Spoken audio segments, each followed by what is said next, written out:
All right, all right. Let us check.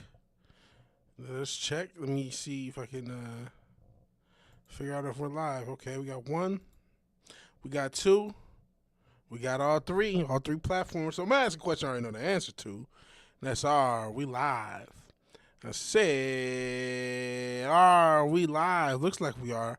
VigilanteWilliamson here with the 171st episode of VW Casual. You may be wondering, hey, look on your channel, see episode 169 and this 171. Did you miscount? No, there was a episode 170. It got yeeted because I just didn't like it. it got so off the rails. I'm like, I don't know if I'm gonna keep this one.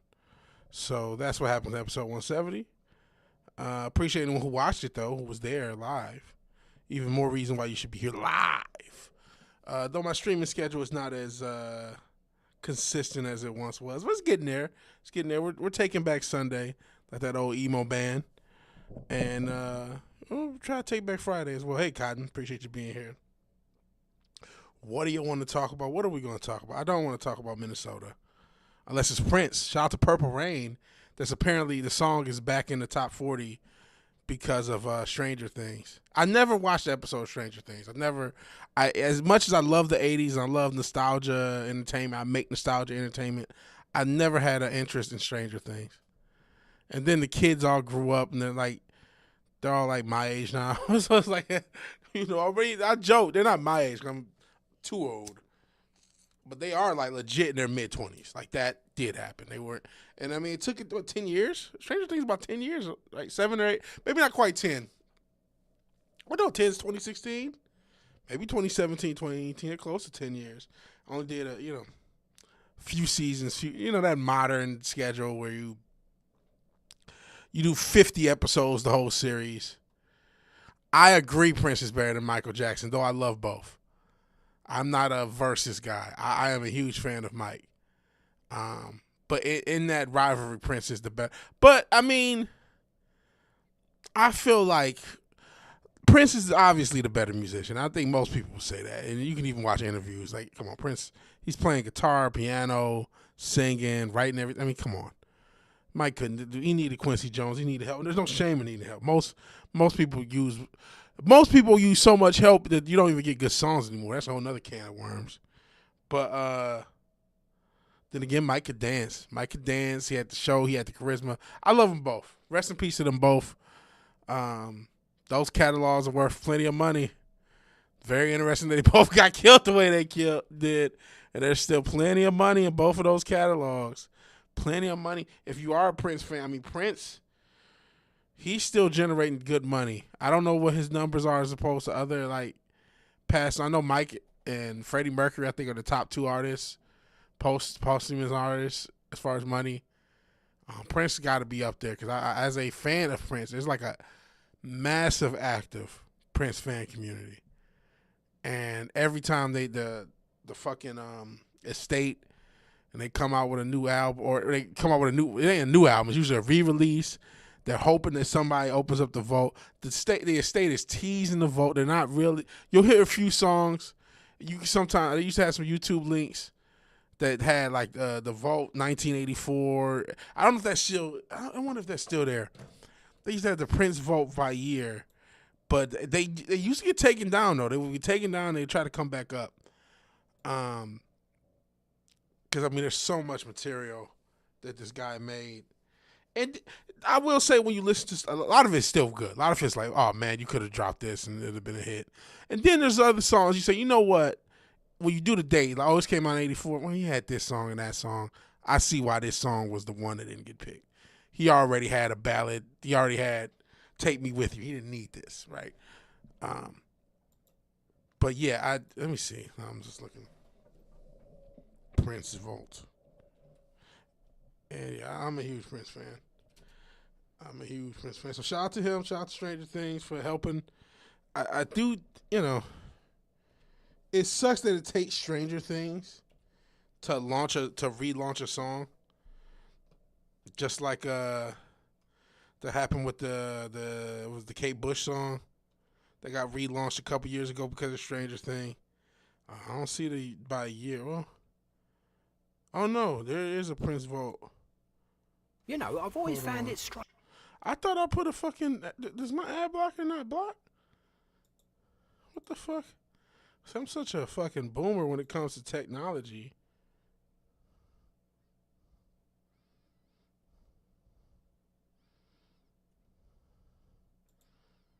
Okay. Let's see if this will reset without. Okay. Okay, yeah. This guy, Brother Charles, his stuff still is up. No, a lot of times it get taken back. For if there's any other Prince fans, I know Cotton's a closet Prince guy. He was talking about Pop Life, and he had to hide Motley Crue from the people back in the day, so couldn't let this how you gonna be a white supremacist with a small black man in a purple jumpsuit and a purple trench coat in your book bag? That ain't gonna work. But all jokes aside, this is the channel if you want to hear some unreleased Prince stuff. Oh, it looks like you got some unreleased Mike stuff too.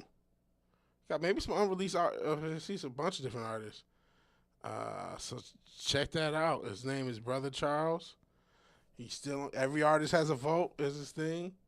Doesn't have that many videos, but they all tend to be very popular. Mike, he got stuff from Mike, Prince, the Neptunes. So the Time, we got the whole Ice Cream Castle, Genuine. So it's all a bunch of stuff. Wait, this is kind of a weird mix. I don't really know the rhyme or reason, but you know what? It is what it is. Just check it out if you're a Prince guy or interested in something. I guess there's a through line with Prince and Andre. Kind of went through his Prince phase, and Neptunes definitely borrowed a lot from Prince. So I don't know. But yeah, I'm a huge Prince. Like I said, I'm still Michael Jackson. You're a white conservationist. Okay, thanks for the clarification. White conservationist. That's an interesting thing. I never, not to get into. Last thing I want to talk about race and politics, right? But that's the thing everyone talks about now. Can't wait to talk about race and politics. Conservationists, right? Who's the white race under attack by? Don't answer that question. Don't answer that question. Nas sent us a video last time. This is just part of the reason I had to delete it, just in case. So I already know the answer to that question. So I'm gonna leave it alone. Point taken. Point taken. I'm gonna leave it alone. Is it just me and you here? Seems like somebody else may be here. I don't know. Appreciate anyone watching live. Hey, Fizz is here, so somebody is here. And Brandon Holland. Shit is crazy. Just started raining, and I was thinking about going for a late night walk. Even though I hate walking at night, I'm trying to walk more. And then during the week, I get up late because of work, and I do not like walking at night. And then it's raining. Like, I'm not gonna do it. But I meant to make a playoff video for football. So whites are under attack by themselves.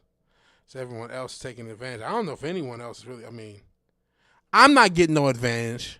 Nobody's saying here's your black privilege. I don't get that.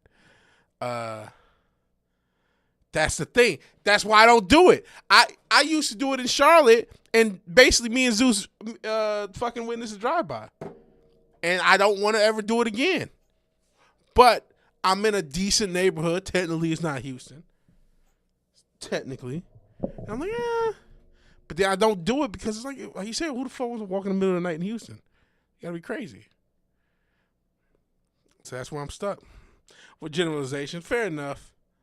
Notice the immigration thing's a thing. But again, there's a halfway crook element to the whole immigration thing. You can't if there wasn't such a push to use cheap labor, you would have no immigration problem. Japan doesn't have the same problem. Even though they're trying to put it on Japan. I say that. In very, very recent days, like the past year or two, they've definitely started to push this on Japan. And there's a pushback there, talking about the immigrant thing. But traditionally, I'll say, Japan doesn't have the same problem of, hey, we want cheap labor from Gaijin in that case, but we don't want them here. That that wanting cheap labor is how you got industries dependent on cheap immigrant labor, and that's where even if somebody like, hey, that's the rub. You can't have both. You can have strong borders, and you can enforce that, and you can discourage immigrant labor.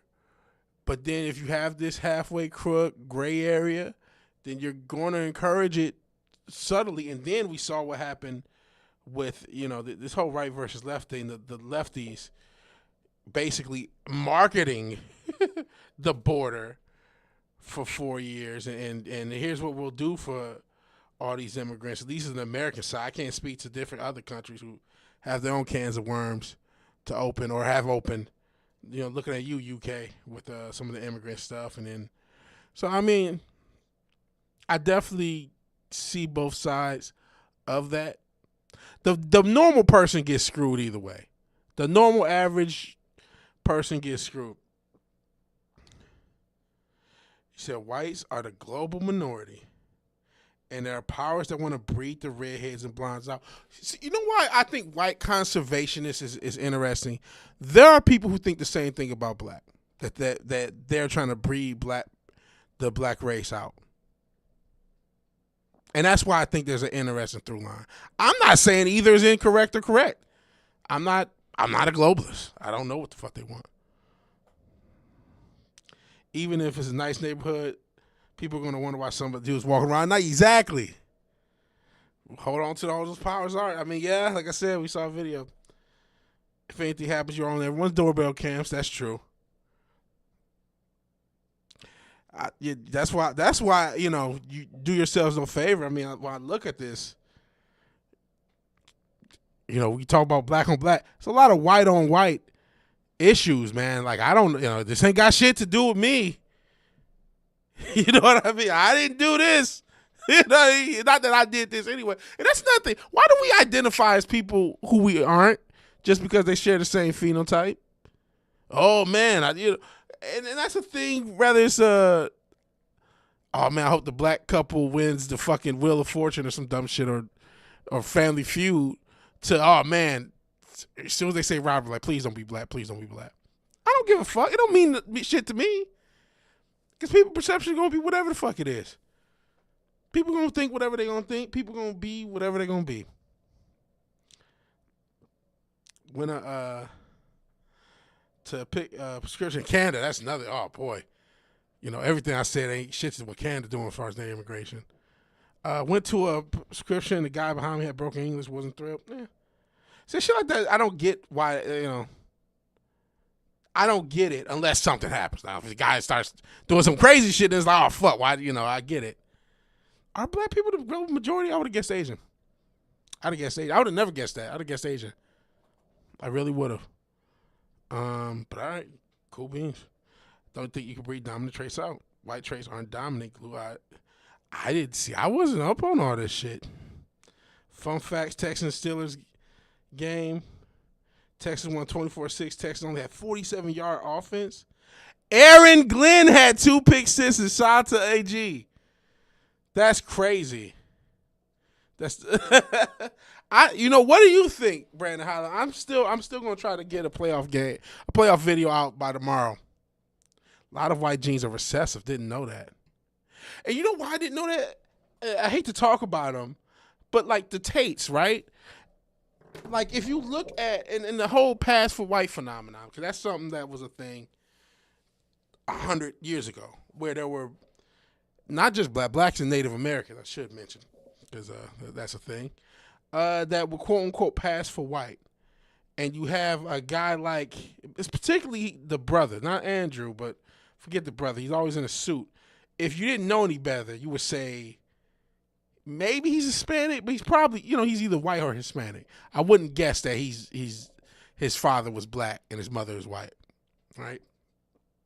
So that's why, and that's not uncommon for somebody to be mixed race or even just lighter skinned, and then if they have a child with a Caucasian person, that person looks almost Caucasian.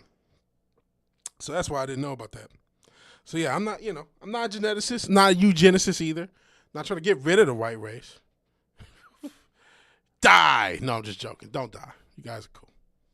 You guys are cool. You ain't did shit to me. Well, y'all haven't. But, y'all in particular. Y'all been supportive, right? But I mean, I don't know. I'm not somebody. I never, until the past 5 years, I would have never been caught up. I spent more time thinking about race the past 5 years, my entire life combined times 50, times a million. Like, it was not something that really bothered me. Like, I ain't gonna say I never faced racism. I did, but it's like, all sorts of people face all sorts of things. And I didn't face no like real hardcore, you can't progress in life type racism, right? I didn't face there's a cross outside your yard type racism. Not saying it should get to that point, not saying it's cool, but it's just okay. Well, at a certain point, I'm not gonna, and then I'm blessed enough to have as much as I am not hustle culture, man. I'm not this perfect, CEO type alpha male, but I am smart enough to progress at life, right? To the extent I may be able to buy a house and been able to be employed and gainfully employed for long periods of time and put stuff together and get certificates and do okay as an individual, right? So, like, they're trying to make all the snow bunnies disappear. The idea that everyone in the future would have been bigoted of beige, I don't think that's going to happen, though. I don't think that's going to happen. I think there's going to still be a lot of people of, like, I don't think the white race will die out as a whole. I don't think that's going to happen. There's still too many places that are majority white for that to happen. Like, Iowa exists. I know there's black people in Iowa, right? And there's black people in Kansas and so many areas, but they exist. So it's like, okay, that's not going to happen. That's not going to happen. Now, that's a global human issue because you're not the only race that's not breeding. Nobody's breeding. Nobody. Not even the poorest of the poor are breeding. It used to say, the poor, the Morrissey has a line, these are the richest of the poor, but they're not breeding in India, in places where they used to always breed. We have a global issue. As much as people worry about overpopulation, we're right on the precipice of underpopulation. That is a multicultural, multi-country. It used to be just like kind of a Japan and Asian countries thing. Then now it's become an American Western thing, and it's all over the world. But you're being about bread. See, I didn't know I didn't know y'all was keeping up with the numbers like that. It's like, oh well, still being outbred. That is still that's bananas, by the way. Well, they're not breeding in China either, for a similar reason, because they got rid of so many females, and they discouraged the birth of females for so long that they definitely made their lives a lot more difficult. But I showed y'all the Chinese feminist shit. We can go back to that. That was a guilty pleasure for a while. Watching these Chinese people and their dating standards and stuff like that. There's not saying every culture and every country doesn't have its specificity to what's going on. No, Japanese are Japanese. Hell, now we're getting into should white and black and Asian, should these things be the thing? Since your dildo, if he was here, he would say, I'm not a European, I'm Croatian. Right? So that's a whole nother can of worms. What is white? What is black? What is, what are these things? Because more than likely, you're not going to think of yourself outside of the Americas, right? Where we made that a thing. If you're Japanese, you're not going to think of yourself as Asian. You're going to think of yourself as Japanese. You're not going, oh, this Korean person or this Chinese person. We've never had issues with these people historically. And they look similar to me, so we're just good. That's not how that works. You know what I mean? In a lot of other places. He might say that he's a dildo. But no, he said that before. He said, I'm not European. Not everybody, even in Europe, wants to be a part of the European Union. They don't want to be like, nah, we're not. We ain't cool. We ain't good. White countries are the only ones subjugated to the immigrant floods. Pretty much all. That's what I was kind of getting at. There's a lot of stuff between a lot of. I mean, it's European. It ain't like the Irish and Britain. There's never been any issues between these groups of people ever in history. Never. You know what I mean? A lot of people aren't good. In America, we had the almost the privilege of making that based upon skin tone and phenotype or what have you. There's a lot of cultures who have issues with other cultures that you would look and say, well, you guys look kind of similar. And yeah, like you said, Eastern Europe and Western Europe are very different culturally. And there's differences between the different sections. So we're already speaking in generic terms.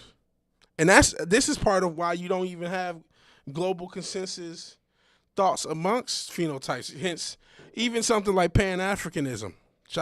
Richard's here, he makes some Umar jokes. That's not a real thing because there's different concerns for somebody who's in a Caribbean island, somebody who's on a continent, somebody who's in the UK, somebody who's in America, somebody who's in Texas, as opposed to somebody who's in New York, as opposed to somebody who's in Barbados, as opposed to somebody who's in Kenya, as opposed to somebody, you know what I mean? There's a totally different set of concerns and thoughts and wants and needs and hopes. So you can't really just blast it all together because we're black. Like that's not how things really work. But somehow we've made these corporate designations of white and black and Asian, or just the whole grouping of multiple nationalities by phenotype and multiple. And I don't want to misspeak because nationality and ethnicity, they're not the same, and I sometimes can mess that up. But that's the whole grouping multiple nationalities by phenotype is not necessarily accurate to what each person or each group needs, wants, or is the best for them. Anyway, right? Because while you're talking about, the white race is breeding itself out, what are they? Is it? Oh man, one of those quote unquote Scandinavian countries. Man, I couldn't tell you which one. They got a huge issue of everybody bringing in Asian immigrants. That it's such an issue that the women want to put laws on the men bringing in Asian immigrants as wives. And I cannot think of which country it is for the life of me. It may be multiple, but I know for sure one is like a real massive issue. So then it's like, well, that's intentional. I'm not trying to say that a group of white men said, fuck white women, we're not going to deal with it anymore. But that's statistically what happened in that country. So I don't know how to, you can blame immigration, I guess, but there's a lot of that is willful on behalf of the citizens. If I could think of the fucking country, maybe I had to Google it.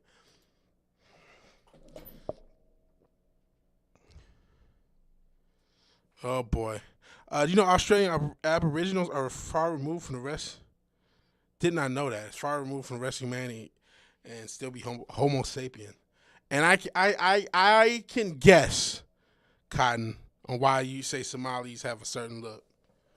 I can guess. And I can guess that maybe the family tree branches don't go out as far as you would like. That's fair. We don't treat white men well as a group. Personally, I have no issue with them, but many Karens do. I'm trying to think of the country.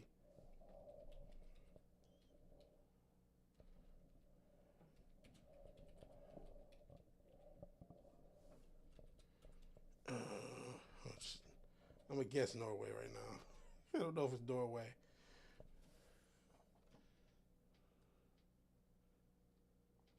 Okay, yeah, it is Norway. How about that? There's 10,000 Thai women that live in Norway, primarily through. So there's like a whole Thai. thank the Most High. It was a complete guess. I knew it was one of the Scandinavian, or I don't even know if that's considered Scandinavian. I don't even know what the definition of that is either.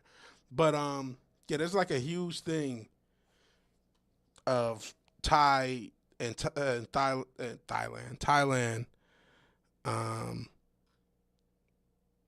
in Norway, of the men going to Thailand, getting a wife from there and bringing her back to Norway. Somalis all have giant foreheads. Thailand is accurate. Thailand is accurate. But there's a thing where apparently, in the Norwegian where it matters, at least 10,000. I don't know what's Norway's population. 10,000 might be a lot if it's just like only 1 million motherfuckers. Norway's population is 5.6 million. 10,000 is not a lot. But they are one of the largest. But in fact, it's still a decent number. Again, those are 10,000 wives. Those 10,000 wives who are probably going to have kids. And that's like there's a whole subculture that is literally a part. You talk about breeding. That's not agenda. No, that wasn't no agenda that did that. That was really the wealth of Norway and the wealth of the men of Norway being able to go to Thailand. Norway is Scandinavian. Thank you for that, Fitz. Appreciate that. So, who do you can't blame the liberals or Trump or anybody on this. You know what I'm saying? Now that's nuts. Ireland for a few years ago had 4 million people. Now they got 6 million people, all mass immigration. That's bananas. That's bananas. You know what happens when you mix those two groups? That's 25% increase. They are pissed. Actually, no, it's a 50% increase. If there's 4 million and we added 2 million, 2 million is 50% of what we were. It's a 50% increase. It's fucking massive. You get Twitch streamers. Oh, man. So I don't know, man. I wish you guys the best. Yeah. See, that's actually worse than that. That's crazy. The funneling of mass immigration in mass to the tune of thousands and millions of people is crazy. And honestly, I think some of that is part of the population thing. I think some of that is okay. We can replace the failing population with immigrants. I don't know how long that's going to last, because again, this is a global. Breeding sounds so dark, but it's a global birth rate issue. We're not replacing ourselves as a species at this point. So I mean, I guess you can rob Peter to pay Paul because you need, it's not like as much as people want to get mad at the immigrants, they're not doing it themselves, right? Like you can't. This would not be happening if not for the expressed want and desires of the powerful people that be for these things to be happening. They're not just able to figure it out. It's a coordinated effort. 6 or 7 million people. That's crazy. Oh shit, I did it. Damn it. Listen. I know you didn't mean it, but we're leaving those numbers in fucking 2025. So yeah, it is a coordinated effort. That's what I was trying to say. So like, and again, I don't know where the end game is. I guess, like you said, they wanted one beige globalist person. I don't know. It's a coincidence, man. We're trying to stay on there. We're trying to stay alive, man. It's a coincidence. It just so happens. Just so happens, man. And I may sound like I'm fencing, which maybe I am. Shit, I probably. I don't want to say I don't give a fuck, but I guess in this moment, we talk about me. I'm in a very dare I say selfish. Okay, I'm gonna have to be selfish for the next so often to get these different goals accomplished. So everything that's not directly positive to my goals feels peripheral. That's not to say it is or isn't important, especially when I see a lot of, and then when you see shit like whatever the fuck happened in Minnesota, like, I don't know what it is about that place. They keep doing this shit, and now I'm supposed to feel bad for this girl, and and I don't even know what happened. I guess she was driving a car, and if she's driving a car at an agent, he shot her. It's like, well, but she's a white girl, so I'm supposed to care. It's like, I don't know, man. I'm just trying to play some video games. I'm just trying to chill, man. Oh yeah, I heard someone quoting that number. I don't feel bad. Yeah, it is fatiguing. And you're right. For all the money, and he's back to the same people. I know what the end game is. I've seen the Doom movies. Cat Lays need GTA 6. GTA 6 ain't coming out till next year, and that's only one game. Granted, the GTA series and the GTA Online, that does have a long-lasting thing. People still post content from GTA 5, right? But after the first few months, as much as this is anticipated, after the first few months, that's gonna be it. They'll have its big, moments as they add content and things like that. But and I'm not really big on GTA, the recent versions. I've played the Vice City and stuff on stream. And I don't mind GTA, but like I never got super into it outside of just causing chaos in the old ones and like the ones from San Andreas and back. I didn't really get. 4 was okay, and 5 was okay, but I didn't. And yeah, I guess to assume a new GTA Online. That's true. Because a lot of that piss and moaning is I'm trying to piss and moan my way to the mainstream. And I know who funds it, so I don't want to piss them off. You know what I'm saying? I'm still trying to get on Fox News. I know who funds it. I'm not trying to piss them off. I'm still trying to get on whatever platform. So that's not going to be a thing. That's true. People still play Skyrim. Drive your car around blocking off roads, yelling at people, your stars jump up. That lady is missing GTA 6. Fair enough.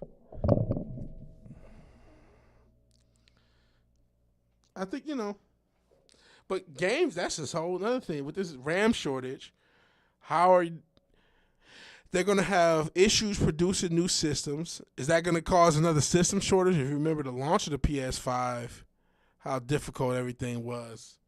And we just got GPUs at a reasonable price, but now that's gone again. So it's like, are we gonna be back in that crazy era of you trying to build a computer, and not just trying to build a computer, a crazy era of the availability of the PS5, where they're rarely available because of the parts, and then the price jumps up. Are these the thing, and not just the price through the secondary market, which can get insane, but just the base price. Is that gonna happen? Is that gonna further stagnate games? Games, it seemed like at one point was the hottest form of entertainment. Now it's cooled off quite a bit. And yeah, that AI bubble, it's so obviously a bubble. It so obviously can't deliver what people want it to. I can't believe so much is being invested, but then you got to remember money laundering is part of the game. And I say that sometimes it's not legit money laundering, but it's, using money to fudge money. I ain't bothering playing Skyrim. Each Elder Scrolls has less content than the last. Let's see. So yeah, we'll see how that goes. I'm not optimistic about GTA 6, and I'm not optimistic about the game industry. Maybe it'll be a good thing. You're right. We're seeing pushback against social media. We're seeing pushback, like I said, gaming is capping itself. So maybe we'll be forced to be more normal and be less always online. Hell, the first half of this show or whatever, would all these issues be even on our minds if we weren't perpetually online to know them? Not saying that they're they're not important or whatever, but because we're always online, we're hyper aware of all this shit. And we get ourselves down, and we gotta not let these little scrying mirrors that we call phones destroy our moods. Not let these screens destroy our moods. As they get everyone to buy in and empty out their retirement accounts, they hit a hard reset and buy everything on the low. That's what's been told. I'm trying to say a different. That's the prophecy. That's the great reset prophecy. That's been foretold from ancient times. It's how do you avoid it as an individual? I don't know. I'm saying put money in. A lot of people say put money in crypto, put money in precious metals, and precious metals have taken off the past year. But it's like in a global reset. I mean, is that still going to have value? And then AI is affecting that too, because you need silver. I think you even need gold for some of these applications. Clearly, the AI people know something the rest of us don't. It doesn't make any sense. It makes no sense. AI is not that effective. It is not that profitable. Yet billions and billions and billions are being put into AI. There's no output of positivity. The people don't want AI data centers in the area. Seems to be a net negative for everybody involved, unless you're on the top of the pyramid. All this money is getting funneled between 6 or 7 companies, and it's just like, this is a mess. And we're going to be the ones left holding the bag, just like we were in '08. We're always the ones left holding the bag.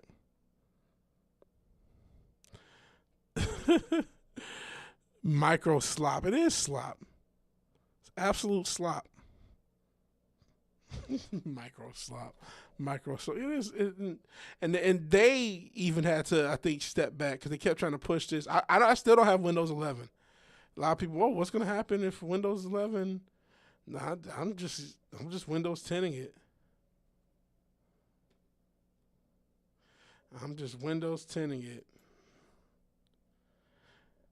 Oh, how can you use a robot Uber? That seems like I can't do it, man. There's no way in the world I'm going to use an Uber that doesn't have a human, ever. I mean, unless that just becomes something where you have to, which then I guess I got to catch the bus. Like, I'm not a robot driving a car. Humans can barely drive cars, and robots can barely stand up. I don't want a robot driving a fucking car. I don't. And I don't think that's crazy. And I think it's crazy that people want that. But people just want to be a part of what's new. I've seen the Waymo and shit like that. Like, good Lord, that shit scares the fuck out of me. How's everyone not scared to death that this robot's going to crash? The trendy people, the influencers start, yeah. And, they call them influencers for a reason. They do influence things. Car things way less scary than Terminator robots that can run after you or the drones. Those are scary if they can get them to operational. And maybe they are operational. We just don't get the footage to see it. But a lot of the footage I've seen of different robotics have not been so. They have not impressed. I will say this, for those who have conspiracy theories about car crashes and things like that, if a robot can drive a car, and we know computers have been a part of a lot of cars for a while, it could also crash a car, it could also do a lot of things. So that's for those who have that conspiracy about how certain people get taken out via car accidents, it's like, And then, the rumors that law enforcement has things that can stop your car because of the computer system. I'm not a big fan of computers and cars as a combination. Just making things more complex. Oh, I did not see the latest one from Boston Dynamics. I guess I'll look for it. Build the AI and let it be the brain for the robots, then replace the human workforce. Unless it's something they got up their sleeve, which it could be. It could be stuff beyond the public. I see nothing about what has been publicly presented with robotics and AI technology for the human being to be worried about in the immediate future. That doesn't mean forever. Eventually I will be wrong, but I just don't see it. But I'm about to check out this Atlas robot. Let's see if I'ma still feel that way after watching this video. It's from a couple days ago. No ad, no ad. All right, let's see what's up. We see Atlas as the ultimate tool. We know that it's going to be going into environments and doing tasks alongside people for a long time. And so with Atlas, we just see work changing. And we've designed Atlas to work alongside people and to drop into and out of person-centered environments so that it's a tool. Guys, we had an exclusive opportunity to talk with Boston Dynamics about their new Atlas robot that's blowing up right now. This is our Atlas robot, and one of the things that makes it unique is its head, which both looks different and also has all of the cameras and compute fully integrated. So this is actually a modular head with the sensors and computer on board, has 360-degree sensing, and we're the first humanoid robot to have a certifiable safety system. So we've learned from the autonomous vehicle. Real quick, why are all robots made humanoid? I mean, not all. They had the dogs, right? But why do they make them humanoid? And part of me I had to stop just so I don't get into copyright hell, right? Wait till the show is running. I'm not working for that fucking murder bot. I really don't want to either.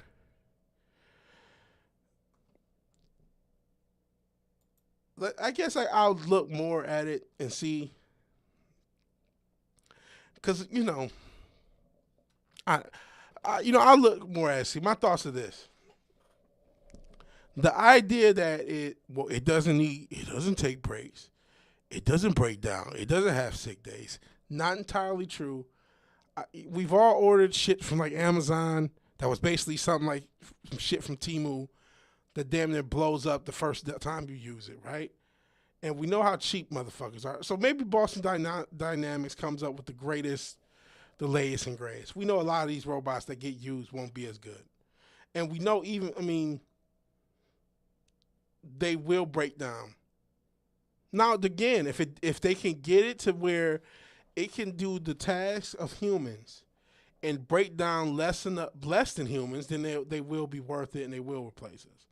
But I think they'll still be at the consumer level or even the industrial level robot will still break down at a higher rate than human from where we are technologically today. That may not be true 5 years from now. Maybe in 2030s, we're fucked. We'll find out. Let me stop ranting and keep playing. And we're the first humanoid robot to have a certifiable safety system. So we've learned from the autonomous vehicle industry about how you can really reliably detect people and hazards around the robot, and the robot has that built in, because we know that to deploy this for real, you need to get the factory safety officers on board. You need to have a system that's designed for that from the beginning. So we've taken that safety very seriously from the start, and if you look at the legs, this has some passive cooling, and it is also spaced out so you don't have pinch points. This is something that you could actually expect someone to use in the field with minimal training, and to be a tool that they don't need a whole lab to deal with. Elbows can go all the way. The shoulders, I think, have a range of motion up about here. The legs can go almost all the way around.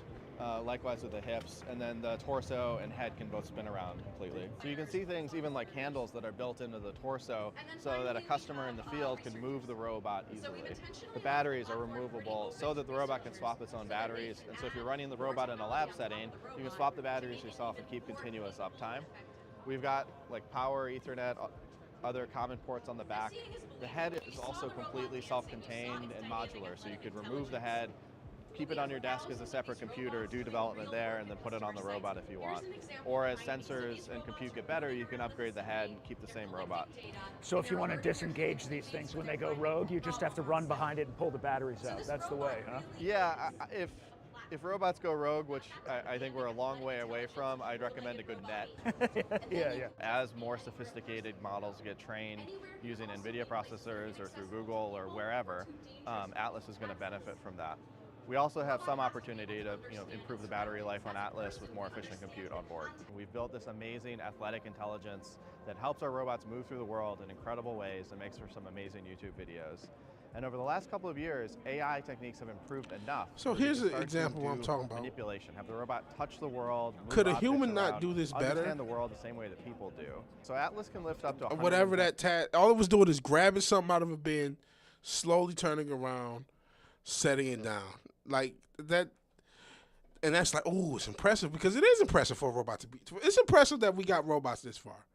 I'm not saying that, but I just like, is this going to take someone's job? Like, it seems like, because there's more, whatever job this was, there'd probably be more to it than this. And just doing that motion, is that enough? Maybe. Maybe there are jobs that's enough to take. I don't know. I didn't work in a lot of industrial situations. They are slowing it down. Oh, it can go faster than that. Oh, boy. Droid armies. He can swap off his own body. I missed some of the comments. Most of them are dog-like, have wheels. See, that's the scary stuff. This is spooky. I mean, I'm not going to act like it has no spookiness to it. It's like any machine. Once you can replicate what a person do, let it take over. So people can become more comfortable with them. The goal is to replace people. That's definitely the goal. You're uploading the AI to it and making it a lot faster. YouTube won't let you say the obvious modification. That's crazy. Fuck YouTube. Easier to have them mimic human functions at the start than it is to make them independently. Fair enough. Maybe it could work to Amazon. That's what I'm basing stuff off of. I worked at an Amazon warehouse for a good 6 or 7 months. But you know what? I'm not seeing it at its top speed. Maybe at its top speed it could. All the same way that people do. Let me shut up and let it play a little bit more. Instantaneously and closer to 70 kind of continuously. So Atlas can lift these really heavy loads. It can operate for 4 hours on its battery life, swap its own battery so it can work continuously. Once this thing learns a skill, that information, that knowledge base is transferable to all other units in the fleet. Is that correct? One robot learns, information passes to all of them in the entire fleet. Exactly. And that's crazy. And that lets our customers like adapt their production line on the fly. That's a scary sentence. One of them learns, then they all learn in the fleet. The hive mind, oh, that's scary. You can have this fleet of robots that has all of the institutional knowledge about how to build everything your factory makes. And if the product changes tomorrow, you can just flash reprogram them, and then you're starting to produce something new. Atlas has these joints that can spin all the way around. And so we're inspired by the human form, but not limited by it. And that means that Atlas can move faster than a person through different tasks, much more ergonomically. It also helps the robot be a lot more reliable. We don't have any cables flapping around or any cables that are bending.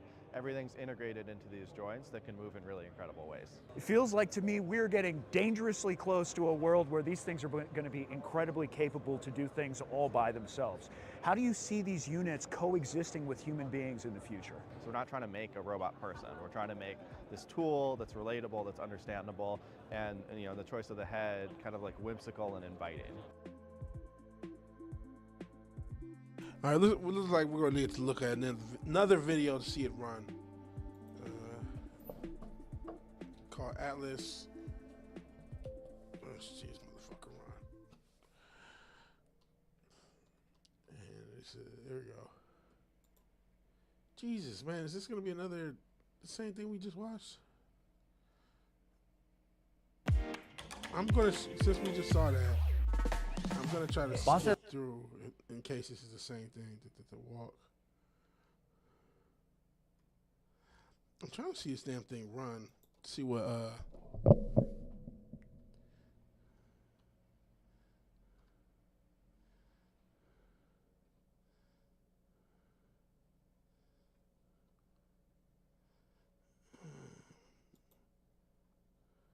As children, we imagined the promised reality. What was possible. Animals and humans move so easily through the world. Our obsession was with how. So, we gave them legs, arms, hands. You watched our robots do the impossible. Jump, run, climb, and flip. Then we asked, what is if all we that could real? automate Some of that little the maybe hard CG. work, make things safer, easier, make our lives better. For Oh, you got a 5 link. years, Never mind. We've been taking robots out of the lab and into the world. Now begins the next. Okay, let's just see what. Okay, let's see what this Boston is. Dynamics humanoid Atlas now works autonomously on Hyundai's factory in Georgia. Getting ready for work. Oh man, Asmongold. Okay, I guess we'll deal with them. Meet That's like out of Bloodborne or some shit. Atlas, a 5'9", 200-pound. Actually, let's look. It's a 60 Minutes. When I saw that, I didn't watch that. Let's check out that then. No disrespect to Asmongold. Thank you for that. But you know, I hate doing the streamer watching the streamer thing, man. Only remaining people be Lords in the Machine. Flamethrowing drones are available to the public now. They will be soon. Our story this week is about humanoid Let's look robots. for the most replayed. And we were invited to come see it as it was tested at a Hyundai plant I'm gonna outside shut up Savannah, Georgia. and just try to let it. I think I used the out. word mind-blowing in the piece. It's astounding. They call it a humanoid, but he stands up in a way no human could possibly stand up. His limbs can bend in ways ours can't. This robot is capable of superhuman motion. Robert Plater is CEO of Boston Dynamics. The neat thing that this new robot can do that I have not seen before is all of its joints can rotate a full 360 degrees. Well, that's beyond what you and I can do. And we think that's the way you should build robots. Don't limit yourself to what people can do, but actually go beyond. We went to the headquarters in Waltham, Massachusetts, just outside of Boston. It's a huge facility. 60 Minutes went to Boston Dynamics back in 2021 and saw an earlier version of Atlas, and it was bulkier and didn't move quite as seamlessly as the one we saw. We saw Atlas running. He can do the Macarena. He could do cartwheels. He could dance. I mean, they've made tremendous progress. There we go. I mean, for us to turn around, we have to physically turn around. I have to turn around and look the other direction. Atlas just pivots on his core. He can move in ways that we can only dream of. Scott Kindersma is head of robotics research at Boston Dynamics. All right, having seen that, I'm a little freaked out. It probably go faster than that. That is, it's faster than this one. Yeah, I am a little freaked out. I'm not gonna act like I'm not freaked out at all. That I won't do. Welcome to the new police force, for sure.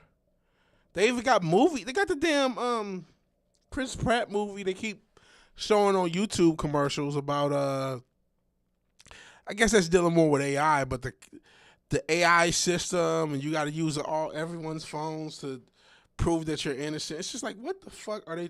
This dystopian cyberpunk technology that everybody predicted is coming to fruition.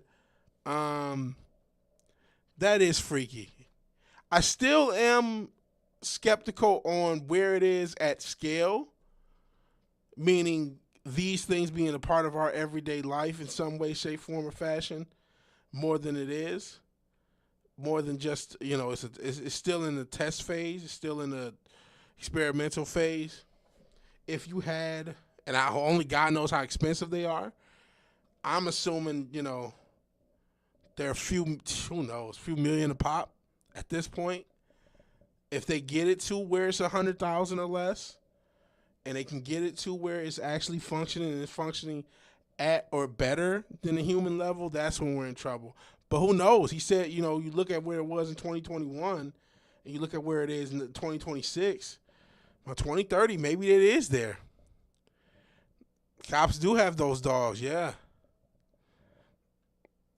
And then it's still being powered by batteries. So, the cops here, the cops already had the dogs there? That's pretty crazy. I didn't know that. That's scary. That's scary as fuck. Why did you design it that way?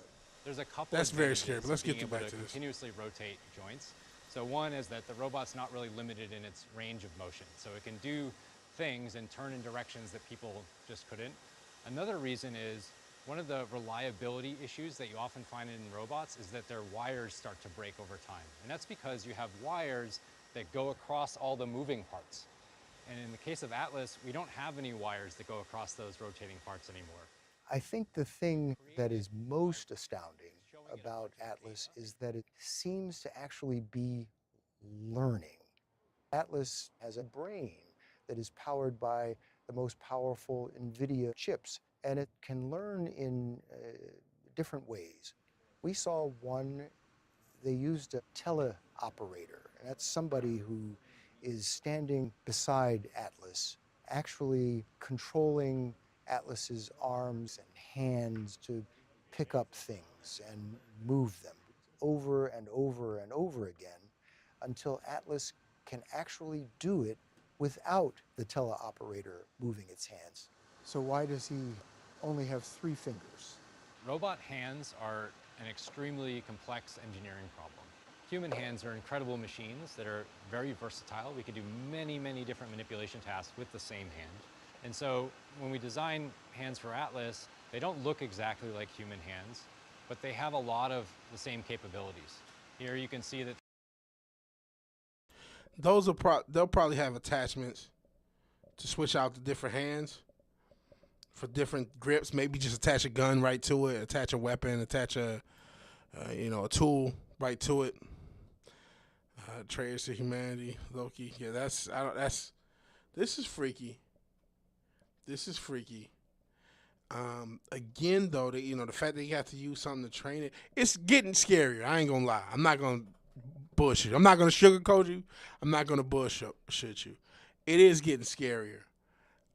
Still think we're a little ways away from it from taking mass jobs, but maybe we're closer than what I thought. they can switch between different modes. They can act as if they were a hand with these 3 digits, or this digit can swing around and act more like a thumb. And this is really important because it allows the robot to have different shape grasps, to have two-finger opposing grasp to pick up small objects, and then also make its hands very wide in order to pick up large objects. Can it sense the pressure that's needed, or how much it can press on something like this? So there's tactile sensors, which give it pressure information from each of the fingers, and so you can use that as input to the neural network so that it knows how to do more fine-grained dexterous manipulation tasks. Being able to precisely control not only the shape and the motion, but the force of the grippers is actually an interesting challenge. I think there's still a lot of opportunity to improve teleoperation systems so that we can do even more dexterous manipulation tasks with robots. All right, got a little bit more left. One thing I'm thinking of is better than our hands, basically. So they're like Mega Man. Yeah, because it can move in ways our hands can't. One thing I'm thinking of, if you're this guy, let's go back. You're this guy. You don't feel any worry about what you're doing. You're like, hey, we're developing potentially the Terminator. Can you imagine telling that thing it's not existing anymore?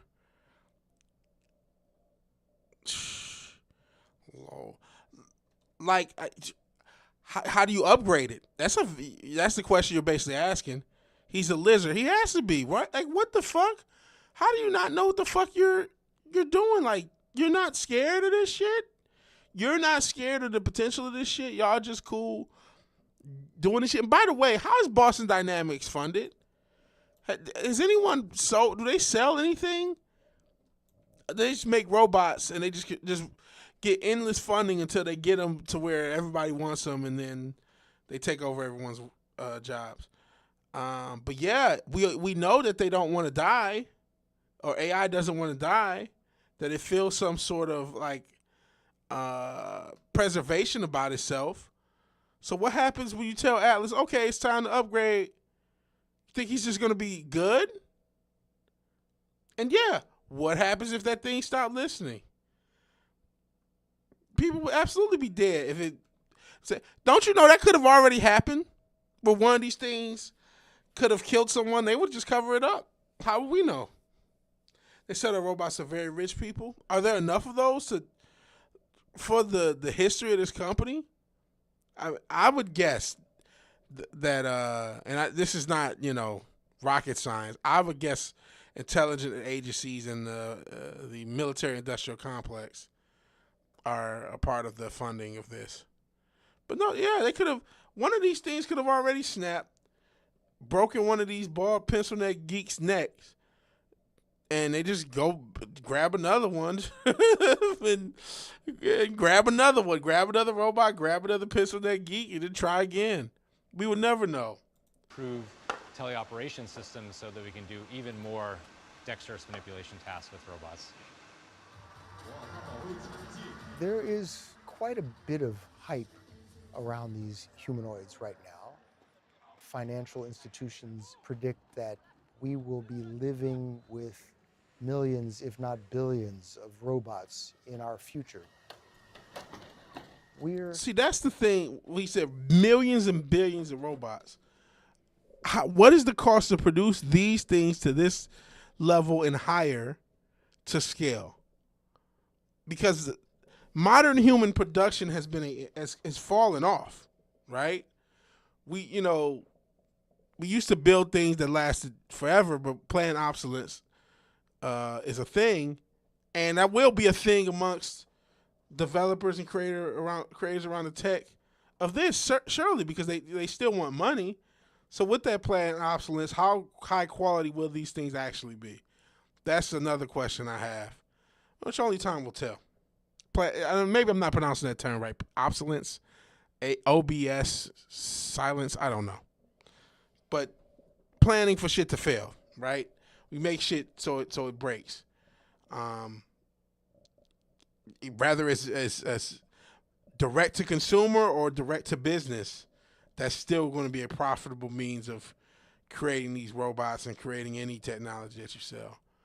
That's still true about large industrial machines, right? That those are developed with getting maintenance by the company and replaced in mind. So that's just the way it is. So again, I don't know. We'll see. We'll see. It eventually will be enough to replace us in probably the next 10 years. It could be the next 5, but I still do see, look at the task this thing is doing. Could it really, working at Amazon pickup, what was the rate, like 90 an hour? You had to pick up 100 things or whatever in these crates. Something, whatever the rate is, whether it's a dildo, whether it's a book, whether it's an action figure, all the shit, there's a bag of candy, whether it's a bottle of water, all the shit they sold at Amazon. Can this robot do it quicker than a human and with less wear and tear on his joints and everything like that, and with less cost of maintenance and everything compared to healthcare? Well, I guess we'll see. That's all we can do is see. I'm sure because they're fucking dystopian, misanthropic sociopaths, they're going to lean towards pushing it anyway. But we'll see. Not there yet. Atlas is sort of the first step. Is the humanoid hype getting ahead of reality? There is definitely a hype cycle right now. Part of that is created by the optimism and enthusiasm we see for the potential. But while software can sort of move ahead at super speeds, these are machines, and building reliable machines takes time. And adapting our styles of work and our economy to these new classes of machines will also take time. It doesn't happen overnight. There's a lot of work to be done to sort of get there. These robots have to be reliable, they have to be affordable. That will take time to deploy.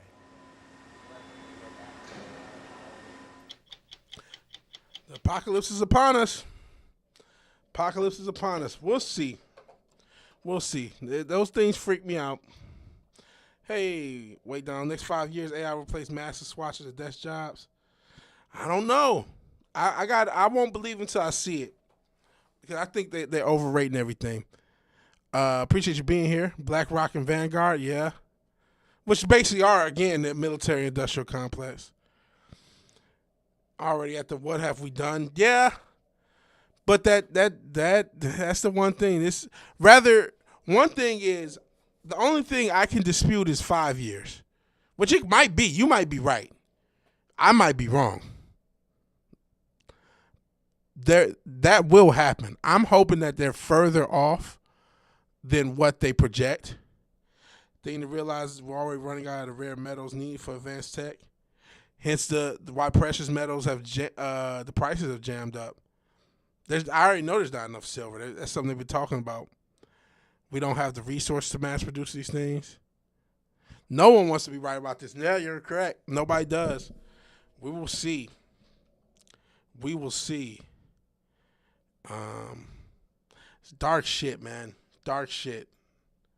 But I'm a skeptic, not because I'll just think that we won't.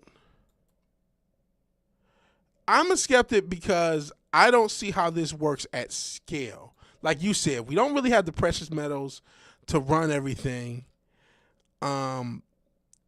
They are severely underrating how reliable the human being is and severely overrating how reliable technology is. We live in a world that we've had multiple recent massive failures of technology. What was that? Microsoft Cloud something, and then AWS a few months later. And I don't know what the technological thing with that, but like the tech fails all the time, right? Humans fail all the time, of course, but like cutting edge technology, that is a true thing. Cutting edge technology to the public is actually 20 years behind. That's a fair point, but cutting edge technology to the public is 20 years behind. So let's say the replaceable tech does already exist. They're not going to introduce it until 2046. You know what I'm saying? It works at scale if you integrate it into the future they want to create. 500 million. We were just talking about the population thing. 500 million people, 100K elites, and the rest are low-tier labor force in the pie eating bugs. I mean, and you know what? The path to 500 million people we thought was going to be some global incident and some massive loss of life. All it is just going to be letting my generation die out. By the time my generation is dead, will there be 500 million people on this planet? Will we have reproduced to the extent that is still a thing? Hacking, yeah, that's the thing. The hacking, and there's a lot of stuff happening every day. People use those fucking I don't know what the fuck those things are. If y'all have seen the one hacker guy, he has this little like handheld beeper looking thing that hacks into machines and shit. Shit, we saw you can these fucking flock camera or whatever they call it.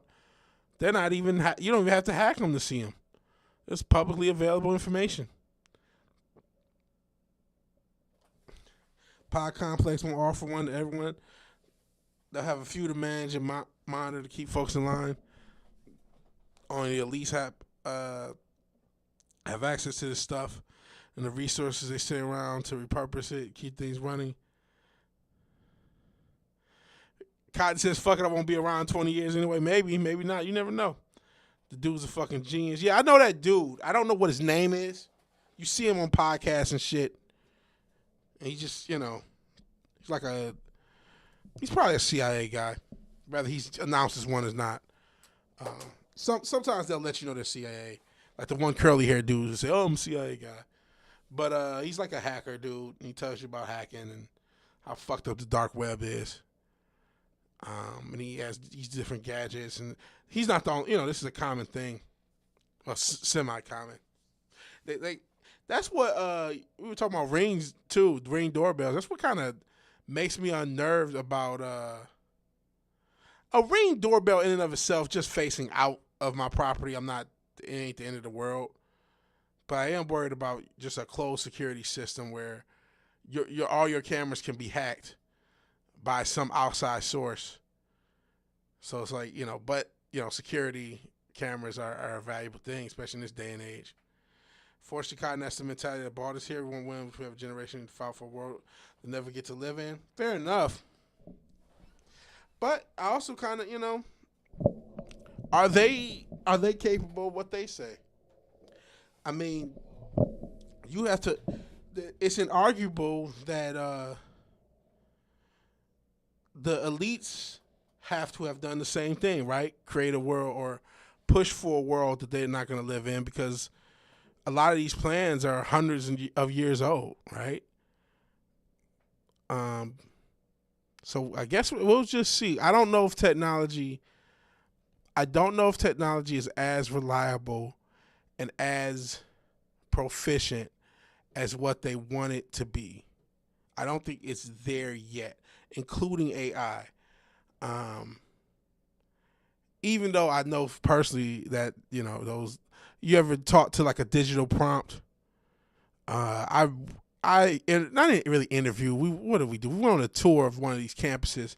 They do those prompts for Verizon and shit, like tech support prompts or whatever the fuck, where you talk to somebody, tell me your problem, and it's a computer. And, oh, I didn't hear you. Could you repeat? You just look at something like that, and it's like, I know that's not recent technology anymore, but it's just, you say, okay, think about how useful that is, right? Is every corporation and every small corporation willing to put every task in the hand of something like that? Probably not yet. Now, every company and every corporation, because of just the hype of AI, is definitely going to try to do something. Now, that's true. The last 6 years have shown us that even as bumbling incompetents, they control enough of the world to burn down their way out. That is undoubtedly true. And it doesn't matter if they're capable. Here's what happened. These plans were created by real geniuses a century ago, but now they're getting carried out by insane inbred psychopaths. That's not untrue. But what's the answer? Right? What's the answer? To me, at a certain point, it's like all I can do is prep myself to the best of my ability against it.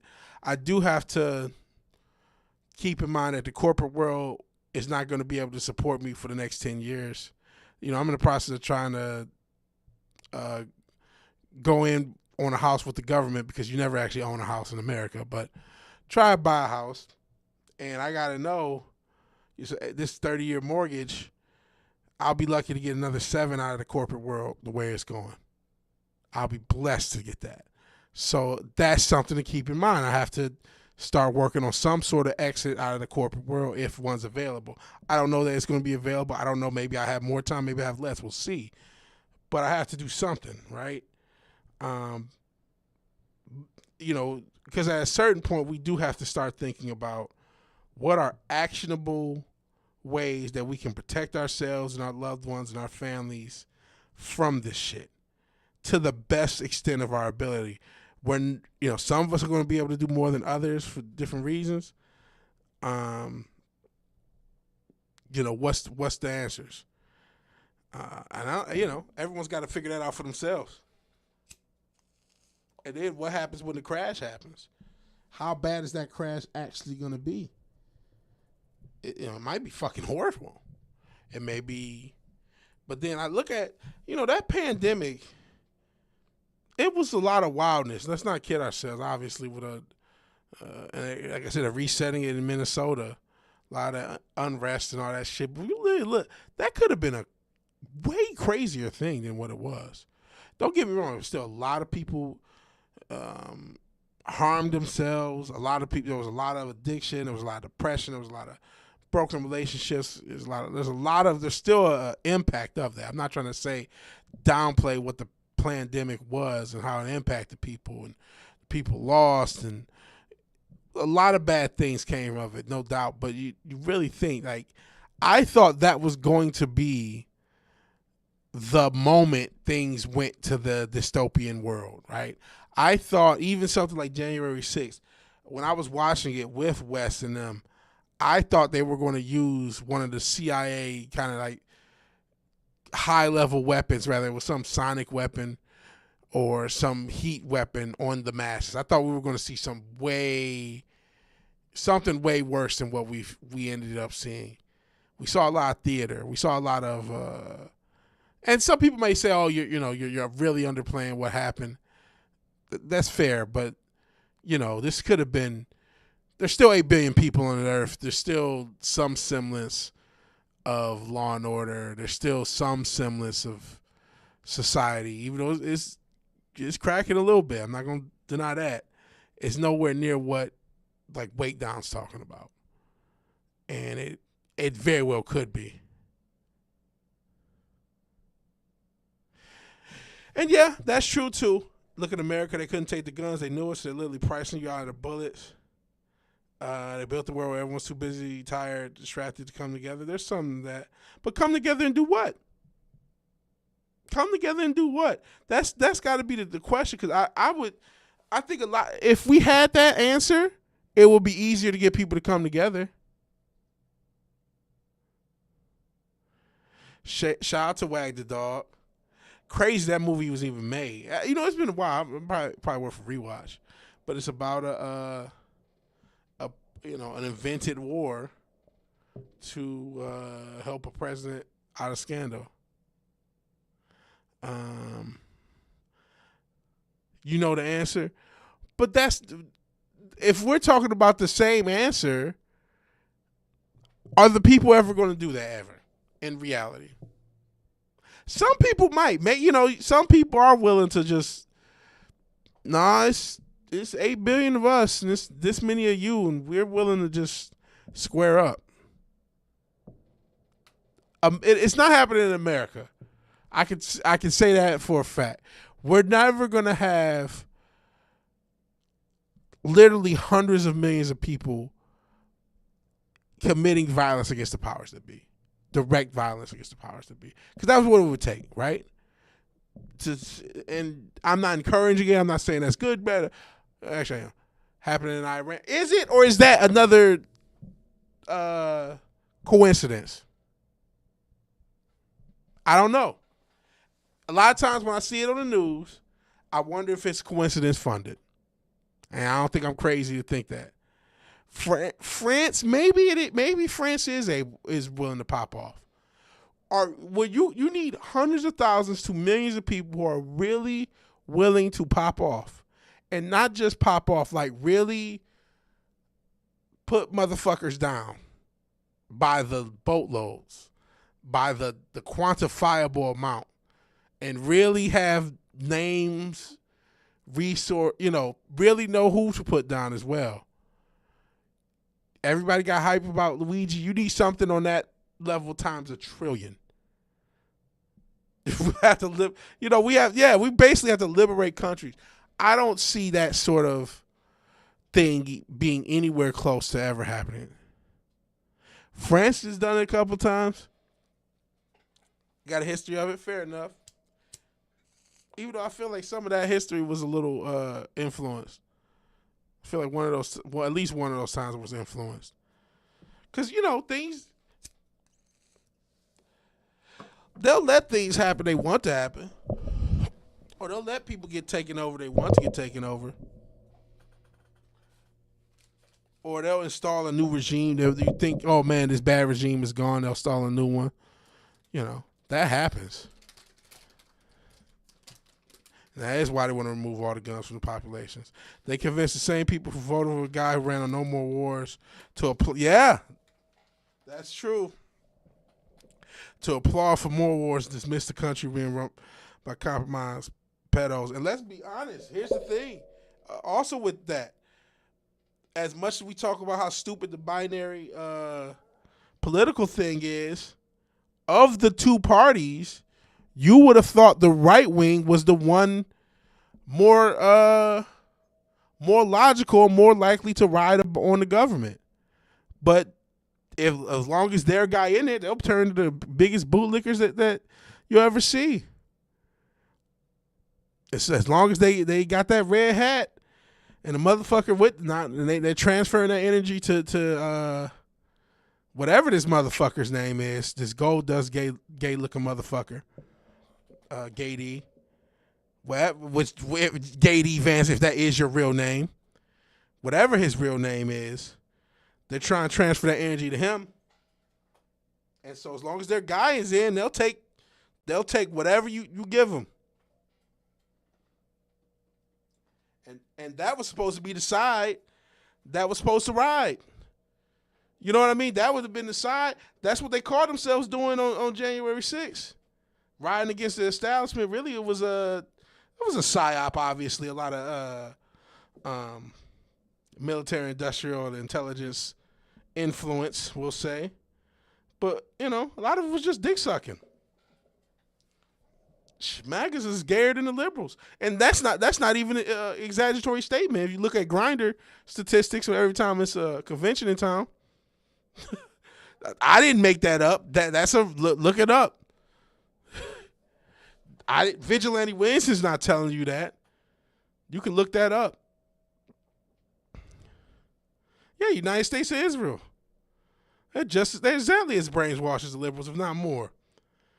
And that was the side people were hoping were going to be the one, you know, the free thinkers, right? And so now they're wrapped around the boot. When you talk about getting this done in masses, that's the side that screams shit about militia and liberty and all this other dumb shit. Unless you put a red hat on them, and you put a red hat on, and you put, speaking of gay, a Village People song on, and all of a sudden, you know, he can do no wrong. That, you know, so yeah, KKK leaders get caught blowing black dudes. You're not shocked when you get so obsessed with things. Doth protest too much. And then when we've talked about, and I saw memes. Now people are starting to pick up how we all know who woke girls date. They want a blonde-haired, blue-eyed, area white man, no matter what race they are. And then now the joke is we all see how a lot of the MAGAs date, and they usually have somebody brown or black.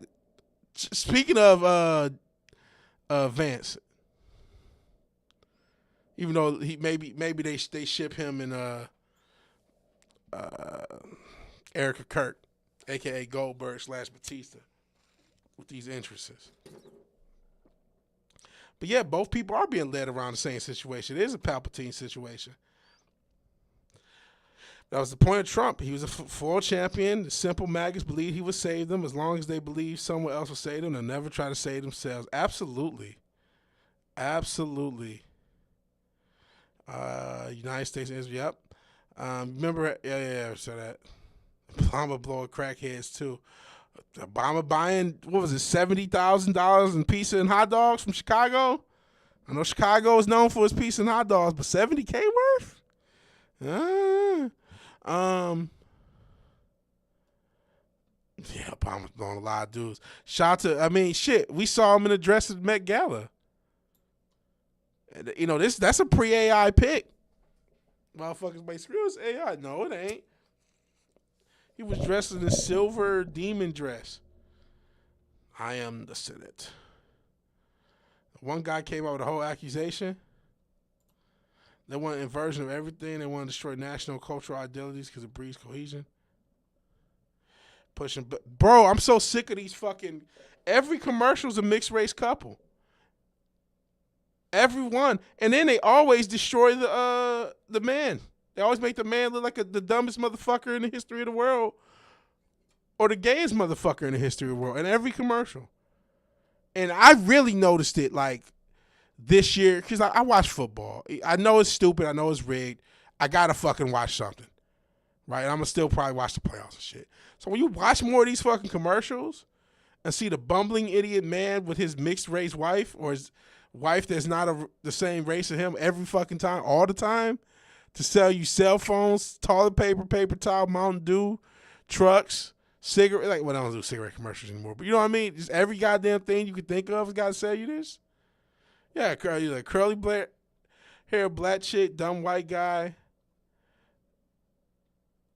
goofy Carlton Banks looking black dude, in power, kind of chubby white chick. Michelle's fucking trap muscles. You don't see that many men in the same muscular shape as Michelle Obama. I've shown the pic, and it's like this bitch looks like she looks like fucking Ray Lewis. The fuck? You're telling me this is a chick? Get the fuck out of here. Let me see if we can say Michelle Obama back. A lot of people focus on her dick bouncing around on what was that shit, Ellen? But this bitch's back muscles, she looks like a legit bodybuilder, bro. Bro, what the fuck? Again, not AI. Look at this shit here. This is a woman? Bullshit. Oh no. Somebody got the Instagram. Look at this shit though. I'm trying to blow this up. Pause. Open image, new tab. There we go. Look at this bitch. Look at this. Most men who work out will never have the back muscle this motherfucker has. You understand? It takes regular men who do not do steroids, it will take you 2, 3, 4 years to get this type of back musculature. And you're trying to convince, look at this shit. This don't even look like a chick from the back. It looks like a man in a dress. It looks like a Tyler Perry. What the fuck is going on here? What in the fuck? And I don't want to hear it's race. I remember, speaking of Wes heard an interview with a fact checker. I can't remember what company it was from. And they was trying to say that it was racist to think of Michelle Obama's a man. Get the fuck out of here. I have eyes, motherfucker. I have 2 eyes. I have seen black women my entire life. I have never seen a black woman that diesel ever in my life, ever. I've never seen any woman of any race that strong with that type of muscle development in my entire life, ever. And no one else has either. Because that's not a fucking woman, man. Exactly. This motherfucker's built like prime Mike Tyson. Like, are you serious? No, that is a fucking dude. And I don't give a fuck. I don't see why this is controversial. I'm supposed to not believe what I see. I'm supposed to just act like this is not happening.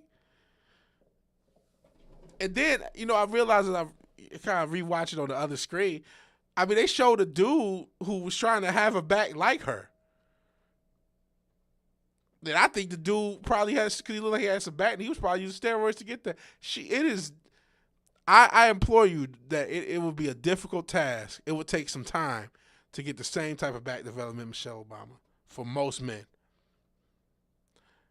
What a coincidence. This is Brandon Hollow. Curly, we talked a little bit about that. And the NFL commercials are the worst because, they know people still watch this shit. Wait down, you're 100%. And that's why I hate it. Sometimes it's a chore to watch an NFL game. Now, luckily, it's actually better when I'm watching it legally. Because if I'm watching the shit legally, and I'm watching this shit because I do have Amazon Prime because it's one of the most useful corporate things I have. I don't have a bunch of subscriptions. I have Amazon Prime. It's mostly to order dog food and shit. And I know I'm not supposed to be feeding them dog food, but I don't feel like cooking meat. I know. I'm a terrible person. I'm a terrible owner. But when I watch it and you gotta deal with these fucking commercials, it makes me want to just like jump out of a building. And then the fucking commentary. A lot of times I'm watching the shit on mute. Being every way. In Twins, shout out to Twins. I wouldn't fight Mike. Yeah. Dude is built like Tyson. Big Mike is a big motherfucker. Oh shit, you even got the back-to-back. I didn't notice this. Look. Oops. Look at this motherfucker next to prime Mike Tyson. This motherfucker is sweating, so it's going to be a little bit more visual. But this motherfucker is on par with prime Mike Tyson. On par with prime Mike Tyson. One of the greatest athletes the past 40, 50 years. And this random chick has the same development? The fuck out of here. No. No, I don't buy it. I don't buy it at all. She's always tugging on her dick. Not just the Ellen clip. I haven't seen a ton. Yeah, Mike versus Mike. I see. Good Lord. I'm supposed to think that's a chick. There's no way in the fucking hell. No way. No way in the world. I saw that. So Cotton says 10 people have gone to jail for saying the French president's wife is a dude. Yeah. Talk about France. They're incarcerating motherfuckers for criticizing the wife. I saw that. Again, assumes juicing. Could be. Men can't usually make their entire voice. Female could be. Who knows? And so Michelle Obama's juicing? Could be. Who the fuck knows? Wouldn't shock me. Definitely juicing Barry, right? Barbara Bush was a woman. I don't know. I don't know. I know some people think Barbara Bush is it Barbara? Yeah. I think Barbara Bush is supposed to be Aleister Crowley's daughter, but I don't know. They're all inbred, right? Like all the powers that be. A lot of it is inbred shit going on. Like especially these powerful, like the Bushes and shit. A lot of uncle cousin shit happening. Keep the bloodline pure type shit. Juicing for a woman with transition, you absolutely will. 'Cause, yeah, Hillary Clinton is George Soros' daughter. I hadn't heard that one, but it wouldn't shock me. Again, there's a lot of these people are related, and a lot of their parentage was related as well. But yeah, you're right about juicing for a woman. That's what I think happened to the Williams sisters. That's basically what transitioning is for a woman. It's just taking testosterone. Not that I would push it upon men, because I could.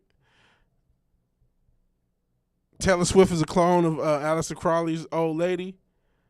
Forget her name. Wouldn't shock me. Wouldn't shock me if she's kin to them. There's a lot of people are kin to some of these people. Fucking Eminem. I didn't say this. This isn't some theory. His mom put in the book that is it his great grandfather?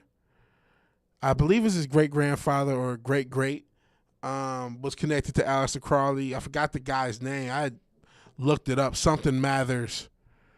And he's like somebody who was real close in that vein, in that place, in that era. Steroids are not healthy, no. But Linda Gates does like Kevin Kline. Shout out to Wild Wild West. But yeah, the steroids is not healthy. I think a lot of people, man, and steroids are becoming a thing. You talk about stuff, man. They got a lot of shit trying to destroy young men. And men in general. I ain't just young, because you can be old and getting caught up in this shit too. They got the porn, they got the gambling, they got the steroids. Then you got the generic shit, like, diet and food and culture. And then doom scrolling. They are really trying to destroy motherfuckers.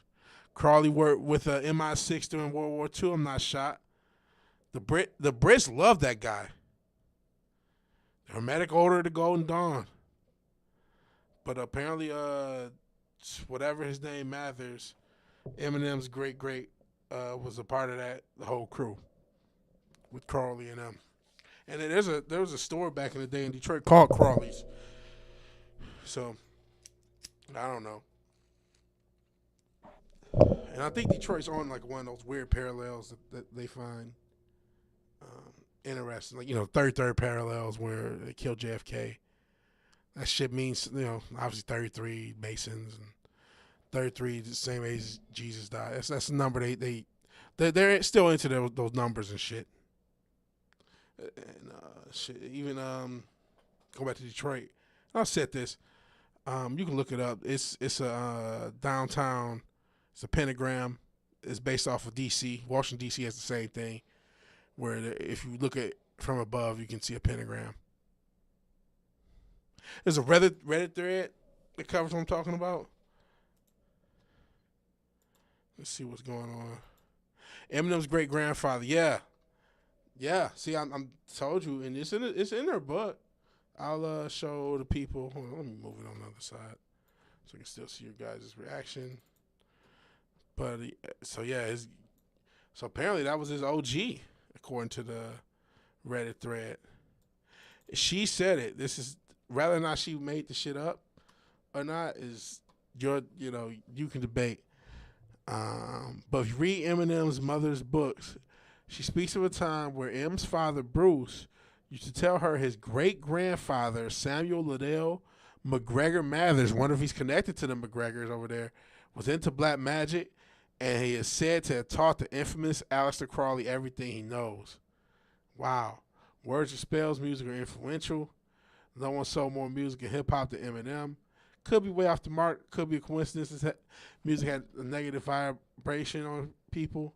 Interesting conspiracy. And yeah, so many people praise Crawley. And then people are just saying there's stuff. Many years ago, I attended a rave in Toronto, had Eminem headlining.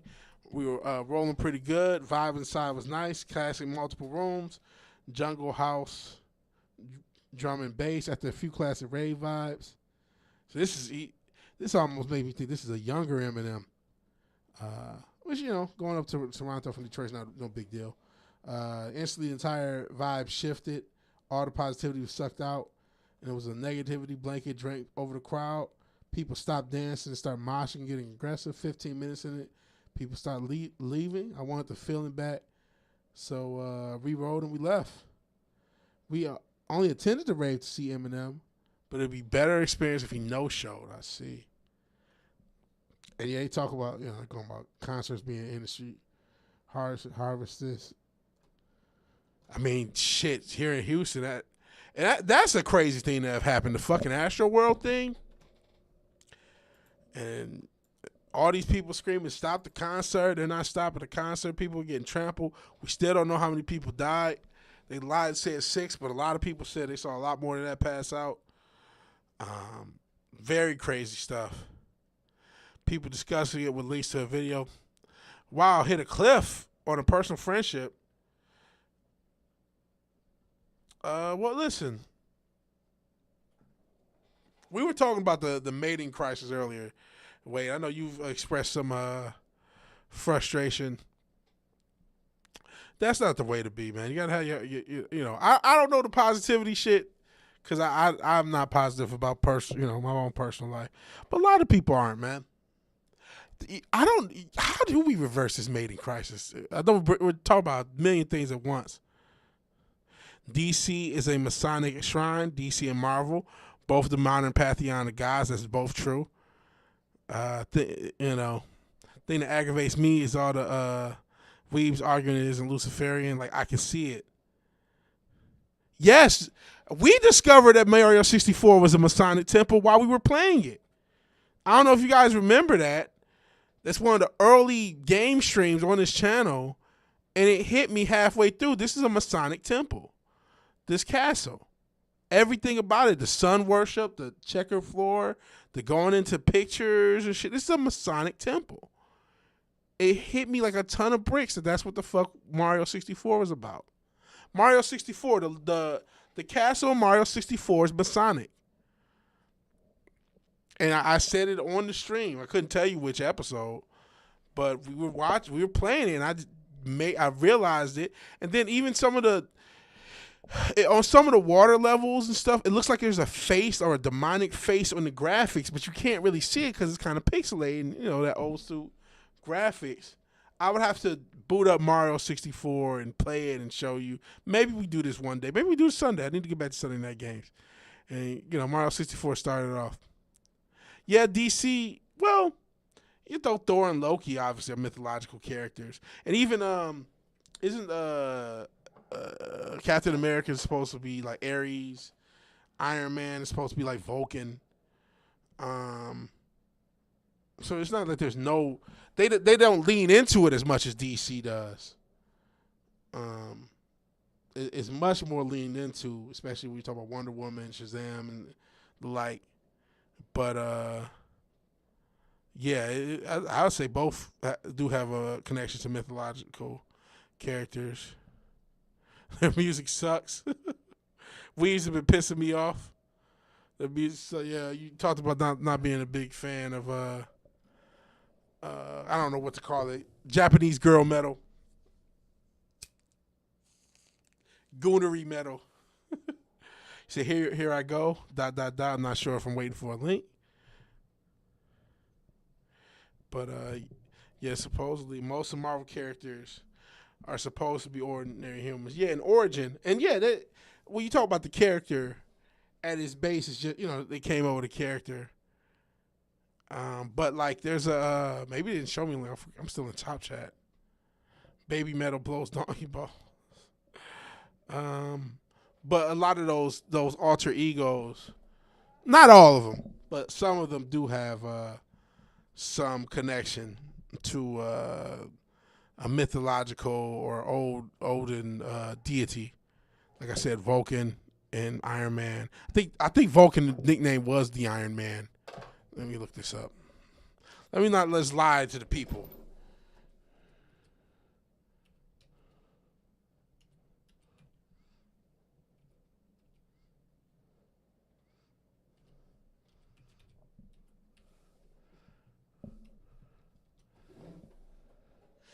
There's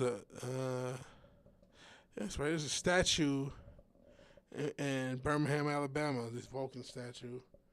We'll talk about that for a little bit. This Vulcan statue. It's a cast iron statue in Birmingham, Alabama. It depicts the Roman god Vulcan. Where's the kid? I think it's something about calling him the Iron Man.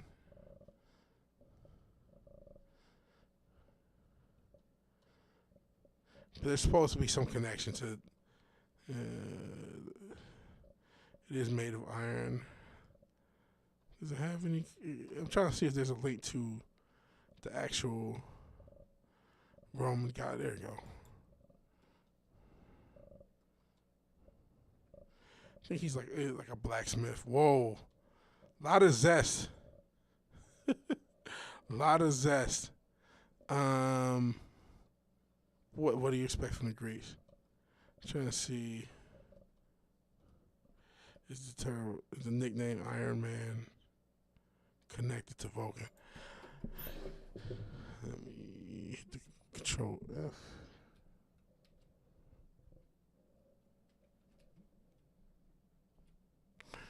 Okay. So he creates iron, but I don't know. Okay, never mind.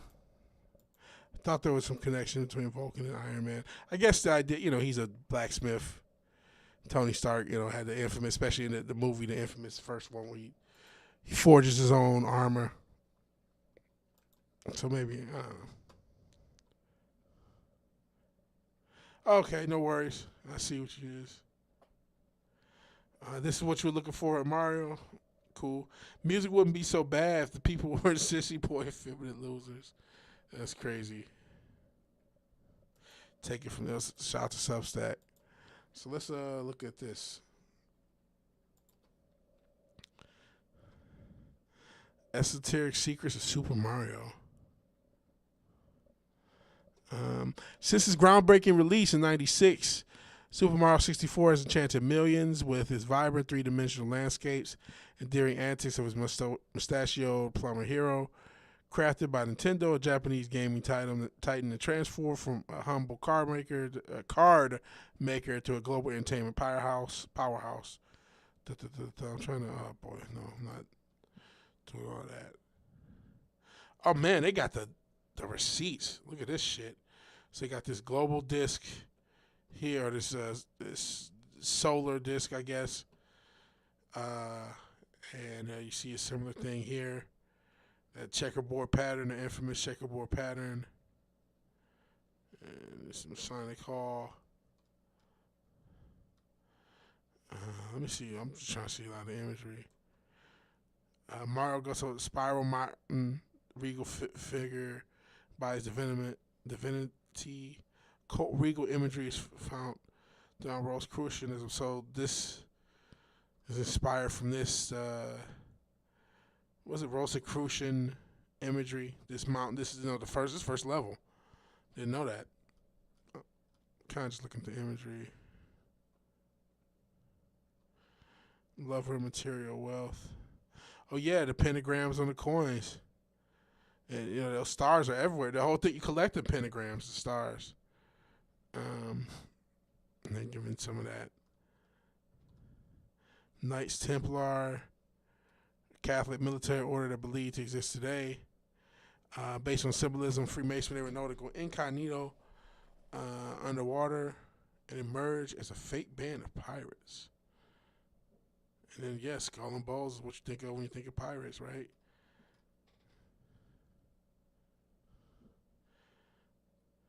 Oh, boy, we're not talking about Antarctica. Shout out that. Oh, yeah, Twin Pillars. That's a part of the imagery and Freemasonry.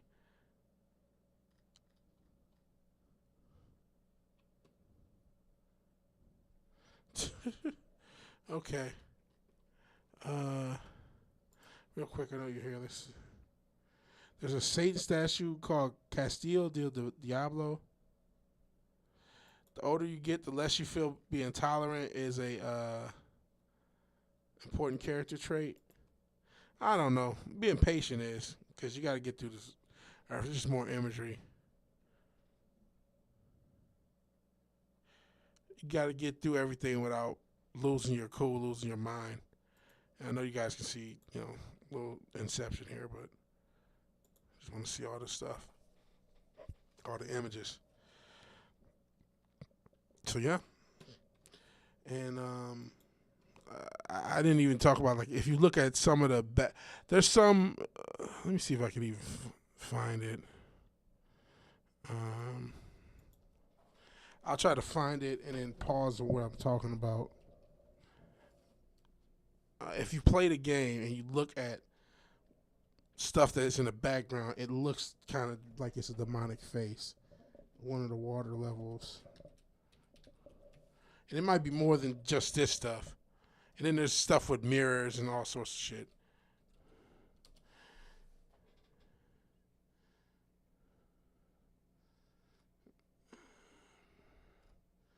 I'm trying to see if I can find. This is the one. How does one remove... Okay, shush.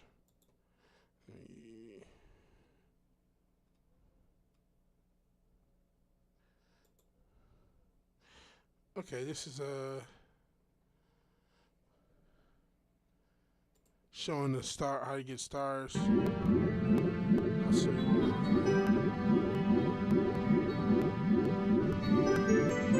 That's good. I want them to be near. I'm talking about. I don't know if you can see it. So, like, the panels of this stuff, like the mountainous stuff on the ground, there are parts of it that if you're close up enough on it, it looks like it's a face. And I don't know if this gamer guy, like this stuff, it really can't see it. But these things, if you're actually playing the game, they almost look like faces. You kind of have to look for it to see it. But it almost looks like it's a demonic face on the background. But it's not, right? It's not, like, very visible. But just the pattern you can kind of see. So I can't really, I'm not doing a good job of showing it. But trust me, if you play it, it's there. It's a lot easier to see. So yeah, the entirety of human society is about overcoming our own natures. This almost makes sense. How the left can be led a bit further to try to overcome the natural. Fair enough. Oh yeah, when you die, there's a shadowy Bowser face. It's basically Wilson for Castaway. If you know, you know. Yeah, shout out to Wilson and Castaway. Because it was red, wasn't it? So yeah, I mean, it's a lot of demonic imagery hidden in things. I found myself becoming numb to it again, to be honest. Not to say, like I said, I caught that out when I played the game. But because it can be so overwhelming and so, oh man, look at this. Oh man, this is, you notice different numbers get used. Oh, 33 here, and 18 there, and all what not, and all different numerology, and you'll notice different color schemes, and you start to get, you can drive yourself crazy if you look for it everywhere, because it is everywhere. It's everywhere. All sorts of shit. Ellen artwork. I think she has a shirt with it too. Stripping little girls and their faces. Is it something cool to do? Jesus Christ.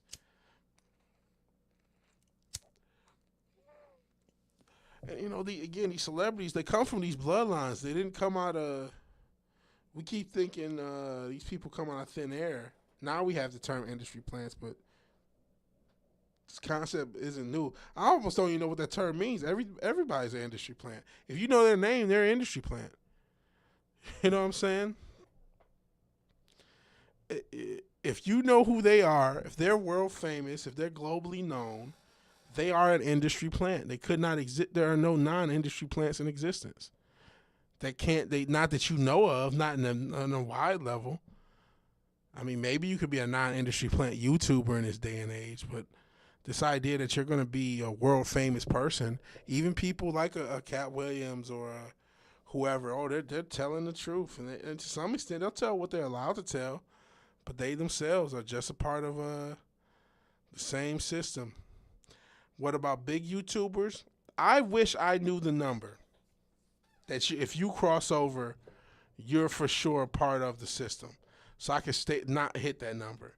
Because I believe there are YouTubers that are as small as 10 to 12,000 or to 10 in the tens range, not even 100,000 that are probably with the program, while there may be other YouTubers with 500,000, but they have like an AMSR channel or like a Lego channel or something, and they're not bothering nobody. There's no fucking demonic agenda. It's just a dude with a channel that blew up. So I don't know what the threshold is for YouTube or social media personality and being part of the system, so to speak.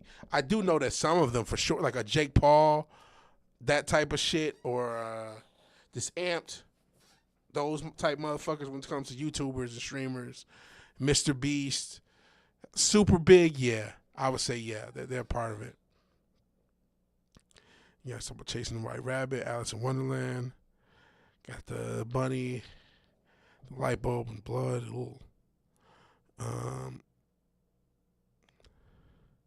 Night Agency. The majority are just big enough that it's just a job.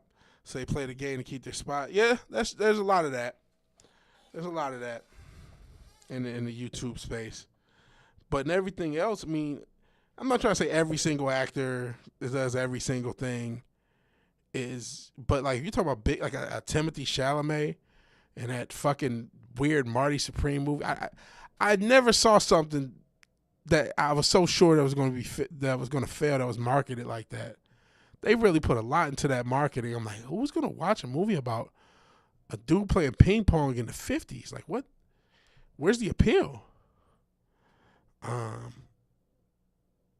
the majority of being everyone calling out the Antichrist is funny. The Antichrist is to be loved by everyone at first, yeah. And there'll be many Antichrists, as it's also said. Yeah, it ain't Mr. Beast. You mean AI, question mark? You talking about AI in regard to the Antichrist, AI in regard to the YouTubers, Chalamet?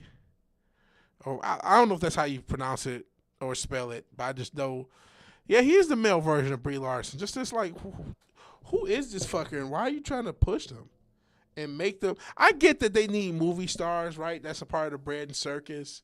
And, it also used to be a part of the economics. And now we're in this weird post-economic world where they fudge the numbers because everything's on the stock market. Don't believe in the Antichrist? Fair enough. I don't know who he is. Fair enough. He's just this weird. You talk about Chalamet. He's just this Marty Supreme shit. I'm not even gonna show the fucking trailer because it looks trash. It's just this movie about, at least from what I can tell, and I didn't watch it. And shout out to, we got 39 followers on Kick, but I never see anybody. We're almost at 40 followers. It's a movie about a guy who's trying to be a ping pong champion, but he's a scammer, and it's like 1940 or 1950 or something, and I don't fucking get it. It's like it's supposed to be. I don't know. I don't even know what the point is, but they use a lot of marketing. They put a lot into the marketing. So I've seen a lot of commercials for this movie. I don't want to see this movie. I'm not going to see this movie. And I don't understand why they would think this movie would be successful on a wide scale. It makes no sense. AI in regards to the Antichrist, loved and embraced by all. Well, I don't really see AI as that loved or embraced, honestly. I see there's, a lot of people who are into it. A lot of people aren't. Like to be used as a cultivator for the first global government. I listen to other people talk about movies I don't watch. Fair enough. A push that system that doesn't align any single nation, completely neutral. But I think well, I say we.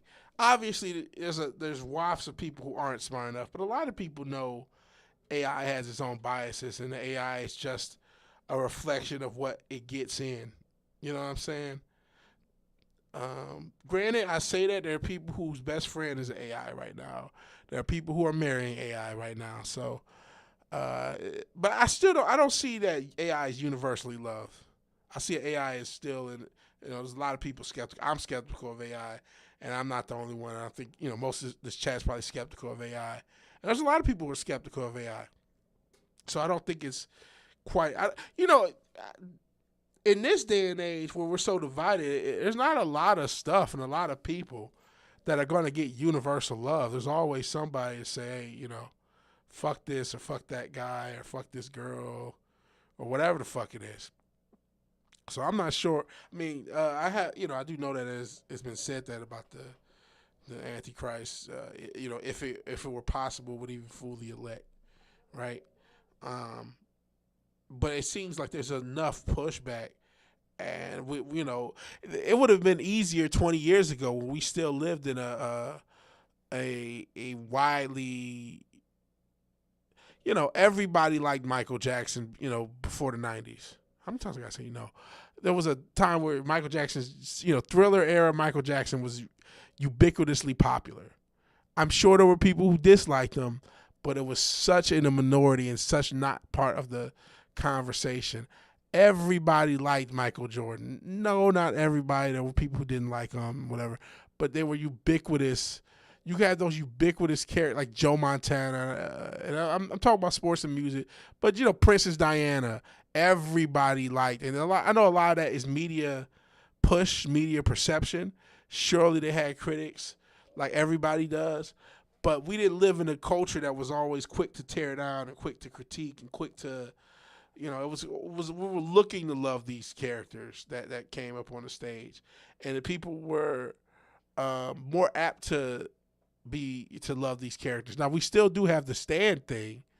We do have the stand based thing where you do have that hardcore group of people that love, but we see now, a lot of characters in the modern pop sphere and the modern pop culture are divisive. Very few. I can't think of one person that is ubiquitously like, maybe Keanu Reeves, somebody like that. And even he as much as we love the John Wick movies, he's not at his peak influence as a person. And what could he really do? He's just an actor. There's very few ubiquitously beloved celebrities right now. And so I'm like, I don't know how, or politicians or pop culture figures of any kind. For anyone who's popular, there's just as many, if not more, that dislike them.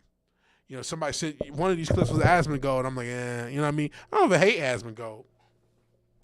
But it's just, And hey, Zach, appreciate you being here. Hey, Tom Jensen, appreciate you being here.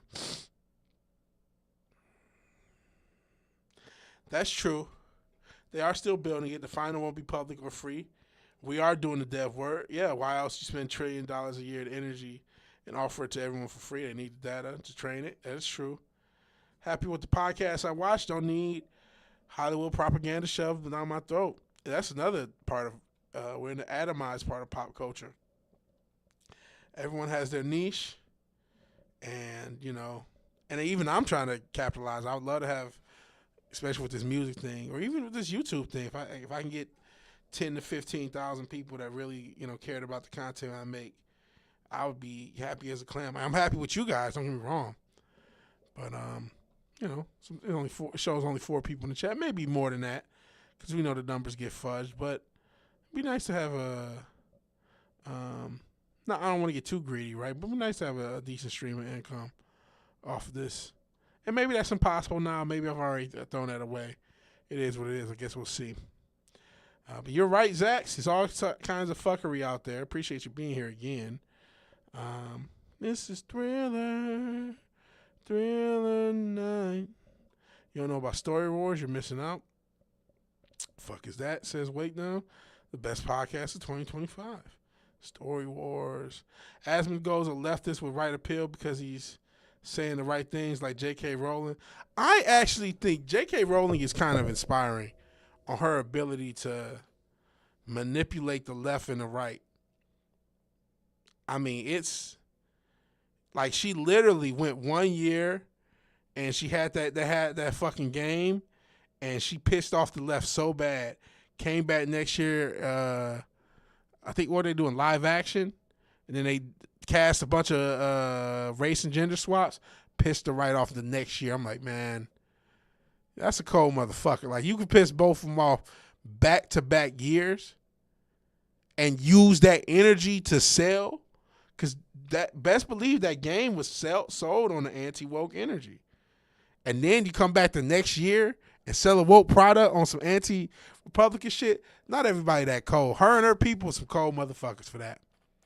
Some cold motherfuckers to use both sides of the culture war for marketing. That's smooth shit. That's smooth shit. It said, yeah, you, Cotton, Zach's Fizz. I feel like more people popped up. It says 3, 4. Whatever it is what it is. And if people alert, I know sometimes people alert. That's cool too. You know, when I was doing the phone streams, that was working, and then it stopped. I don't know if it's because I stopped doing them so regularly. She's close to Oprah money. She's generated way more than Oprah off of that fucking Harry Potter. It's just, you know, Warner Brothers, all the people with rights and shit, publishers, they get most of it. But she's probably closer to Oprah than you think. It wouldn't shock me. I mean, that Harry Potter shit has generated so much. I've never seen one episode, never read one book. But it does love consistency. So maybe I go back to doing some more. Just, you know, I was doing those in mask. A bunch of people kept saying EDP. And then we kept getting a bunch of 6-7 Zoomers. So it was a little stressful, but I might start doing that. Yeah, she's at 1.2 billion. I thought she was up there. So I may start doing those streams. May do one tomorrow. But I am about to get out of here. We hit over 2 hours. So that's always cool. It's always cool that you guys show up to these streams. You don't have to. I do appreciate it. I'm not just saying it because it's all sorts of cool conversation. The algorithm, yeah. Every now and again, I'll catch it. I'll ride a little wave. You know, I rode the boxing wave, and I'll get, here's 1,000 people. When I put my music out there, put 80s stuff in there. So much interest. I'll get 1,000 people. Is it ever gonna show 10,000, 15,000? Probably not. But it is what it is. Watch a live stream of a lady in a car claiming she's an escaped super soldier. Yeah, you start doom scrolling some of those weird live streams on YouTube. It kind of reminds you of public access TV for those old enough to remember that. In any event, thank you for saying it's a good stream. I hope it is. It's been real. It's been fun. It's been real fun. Sorry that Zax and TJ, aka Tom Jensen, come here so late. But we are going to go ahead and get out of here. I will stream Sunday for sure. Maybe Saturday. Fighter. In any event, if you like the video, please like the video. If you're so obliged to share and subscribe, please do that. And even if you do none of these things, thank you for your watching. Thank you for your time, because that's important. We only get so much time. And thank you. Thank you for watching. Thank you for your time. And good night. God bless. That's what I say. I forget what I say sometimes. Smash the like button. All that good stuff. Even though it doesn't mean anything. Peace.